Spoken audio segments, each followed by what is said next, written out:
فواد صاحب یہ نااہلی ہے یا کہ بدنیتی ہے؟ اور مفتاح اسماعیل صاحب یہ بتا رہے تھے اور وہ اوپنلی یہ بات کہہ رہے ہیں کہ وزیر اعظم اور اسحاق ڈار صاحب وہ نہیں چاہتے کہ نجکاری ہو، تو آپ کی اس حوالے سے کیا رائے ہے؟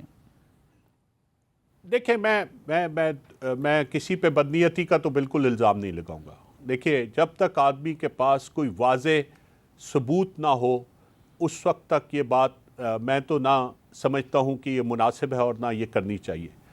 جہاں تک بات ہے، آپ لوگوں کے ٹریک ریکارڈ سے جانتے ہیں. جب کوئی آدمی پبلک سروس میں پچھلے 35 یا 40 سال سے رہا ہو تو اس کا ایک سوچ، اس کا ایک طرز عمل آپ کے سامنے ہوتا ہے. ہم سب لوگوں نے دونوں بڑے محترم ہیں، شہباز شریف صاحب بھی اور اسحاق ڈار صاحب بھی، ہم لوگوں نے ان سب کے ساتھ کام کیا ہوا ہے اور ہمیں یہ معلوم ہے کہ وزیر اعظم شہباز شریف خاص طور پہ ایک bigger footprint of public sector کے حامی ہیں. وہ ان لوگوں میں سے شامل ہیں، ان سیاستدانوں میں سے شامل ہے جو یہ چاہتے ہیں کہ حکومتی ادارے لوگوں کے لیے کام کریں. خواہش ان کی یہ ضرور ہوگی کہ وہ ایفیشنٹلی کام کریں، اچھا کریں، ٹرانسپیرنٹلی کریں، لیکن بدقسمتی سے حکومتی اداروں کی تعداد میں تو ان کے دور میں اضافہ ہوتا رہا، لیکن ان کی ڈیلیوری میں اور ان کی ٹرانسپیرنسی میں اور ان کی ability to deliver to the people میں اس طرح سے اضافہ نہیں ہوا. میں بالکل اس سے کہہ رہا ہوں. اس حد تک تو میں ضرور کہوں گا کہ جو وزیر اعظم ہیں وہ نجکاری کے اتنے حامی کبھی نہیں رہے. میں کسی پہ کسی قسم کی بدنیتی کا الزام نہیں لگا رہا، لیکن ان کا جو پروفائل ہے، ان کی جو سوچ ہے، اس کو جانتے ہوئے میں یہ کہتا ہوں کہ وہ اس چیز کے حامی نہیں رہے. سلیم بھائی، لوگوں کو تلخ حقیقتوں کا بتانا ایک مشکل فیصلہ ہوتا ہے. لوگوں کو اس بات پہ یہ لیڈرشپ کا ہی کام ہوتا ہے، لیڈرشپ ہی یہ کرتی ہے، لیکن اور اس کے لیے حوصلہ چاہیے ہوتا ہے. اس کے لیے آدمی کو اپنے اوپر یقین چاہیے ہوتا ہے. اس کے لیے یہ چاہیے ہوتا ہے کہ آپ یہ چاہیں کہ آپ کا لوگوں کے ساتھ جو تعلق ہے وہ کسی خواب کی بنیاد پہ استوار نہ ہو، وہ اس حقیقت کی بنیاد پہ، اس گراؤنڈ ریئلٹی کی بنیاد پہ استوار ہو جو اس وقت ہے. میں نے جب وزارت کی، کیونکہ ایز اے بیوروکریٹ میرا کام اس وقت کے سیاستدان کو، اس وقت کو جس نے لوگوں نے الیکٹ کیا ہوا تھا، اس کے سامنے حقیقت رکھنا ہوتی تھی. اور اگر کوئی غلط فیصلہ کرنا ہوتا تھا تو پورا جو قانون مجھے اختیار دیتا ہے وہ ایک چیز کا اختیار دیتا ہے کہ میں ایک مرتبہ دوبارہ اپنے حکمران کو کہوں کہ آپ یہ غلط فیصلہ کر رہے ہیں. اس کے بعد قانون یہ کہتا ہے کہ ذمہ داری اس کی ہے. اور میں آج پھر دوبارہ یہ کلیم کر رہا ہوں کہ 36 سال کے دوران کوئی ایک ایسا موقع کوئی بھی لے کے آ جائے جب میں جس کے ساتھ بھی کام کر رہا تھا، چاہے وہ یہ حکومت تھی یا ان کی حکومت تھی یا کسی اور کی حکومت تھی، میں نے پوری آواز کے ساتھ کسی بھی ایسے فیصلے پہ آواز بلند نہ کی ہو. اسی لیے میں آج بڑے سکون سے یہ کہہ رہا ہوں کہ میں 2014 اور 15 میں بھی میں نے بار بار یہ کہا کہ ہم پی آئی اے میں جو نئی انویسٹمنٹس کرنے جا رہے ہیں اس کا کوئی فائدہ نہیں ہوگا. پی آئی اے کو جلد از جلد نجکاری کے عمل سے گزارا جائے.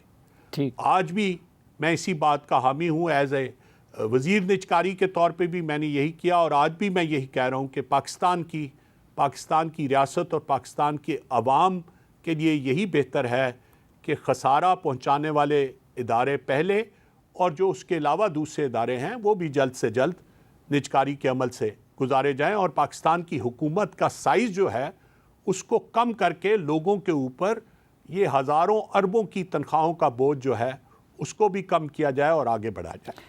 اچھا، کوئی انٹرنیشنل جو ایئر لائنز ہیں ان میں سے یا انٹرنیشنل ادارے ہیں ان میں سے کوئی کیوں نہیں آیا بیڈنگ کے لیے؟ جی سلیم بھائی، دیکھیے بات یہ ہے، مجھے آپ اب تھوڑی سی اجازت دیجیے گا. میں وہی بات کہہ رہا ہوں کہ جی ہمیں لوگوں کے ساتھ سچ بولنا چاہیے. جی میں صرف ایک ایئر لائن کے اعداد و شمار آپ کے سامنے رکھتا ہوں جس کے بارے میں بہت بات ہوتی ہے جی کہ ایمریٹس پی آئی اے کو کیوں نہیں خرید لیتی.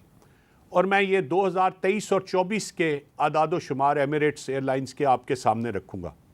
یہ کوئی پرانے اعداد و شمار نہیں ہیں جن میں کوئی تبدیلی ہو گئی. جی ایمریٹس ایئر لائن کے پاس آج 269 ایئر کرافٹ ہے. معاف کیجیے گا جی 269 ایئر کرافٹس ہیں، اور 2023-24 میں انہوں نے 33 ارب ڈالر کا ریونیو کمایا ہے, 33 بلین ڈالرز, ٹھیک ہے جی, اور اس میں سے 4.68 ارب ڈالر کا منافع شامل ہے.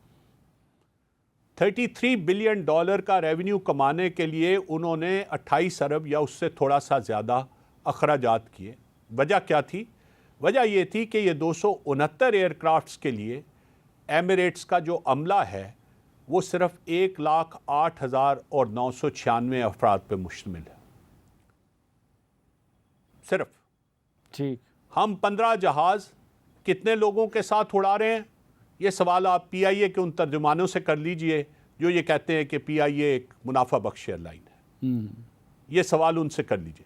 تو مجھے یہ بتائیے کہ ایمریٹس کو کیا ضرورت پڑی ہے کہ وہ اتنے نقصان میں چلنے والی کسی ایئر لائن کی ذمہ داری اپنے اوپر لے لے؟ وہ ایک کاروباری ادارہ ہے. ایمریٹس میں بہت سے انویسٹرز ہیں اور ان کا اس وقت دنیا میں سب سے بڑا نام ہے ایز این ایئر لائن. وہ ایک 15 ایئر لائنز کی 15 جہازوں کی ایک ایسی ایئر لائن کو کیوں ایکوائر کرنا چاہیں گے جس کی ایوریج فلیٹ کی ایج جو ہے وہ 18 برس یا اس سے کچھ زیادہ ہے, جبکہ ان کے پاس دنیا کے جو ماڈرن ترین ایئر کرافٹ ہیں وہ ہیں.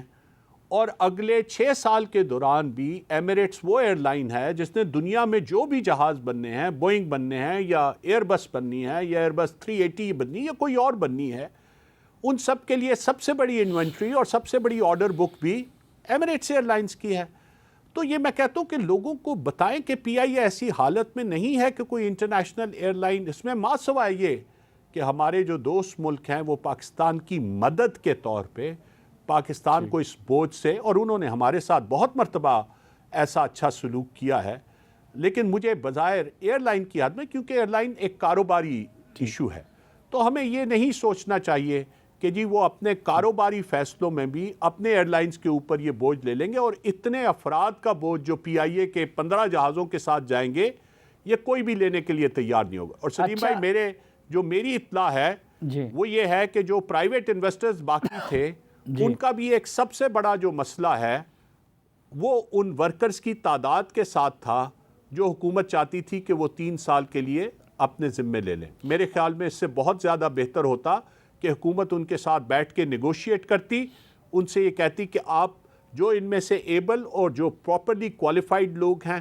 جو کام کر سکتے ہیں, انجینئرنگ میں ہیں, کرو میں ہیں, پائلٹس ہیں, کیبن کا کرو ہے, ان کو آپ رکھیں اور باقی لوگوں کو ایک بڑے اچھے طریقے سے گولڈن ہینڈ شیک دے کہ ان کی جتنے بھی سالوں کی خدمات ہیں, جس نے بھی انہیں رکھا ہے ان کو زمین پہ نہیں پھینکا جا سکتا تھا, باہر نہیں نکالا جا سکتا تھا, لیکن ایک مناسب فیصلہ ان کے بارے میں کر کے اس عمل کو کامیابی سے ہمکنار کرتی. اس عمل کو اس طرح سے لا کے ختم کرنا پاکستان کے لیے اور پاکستان کے عوام کے لیے نقصان دہ.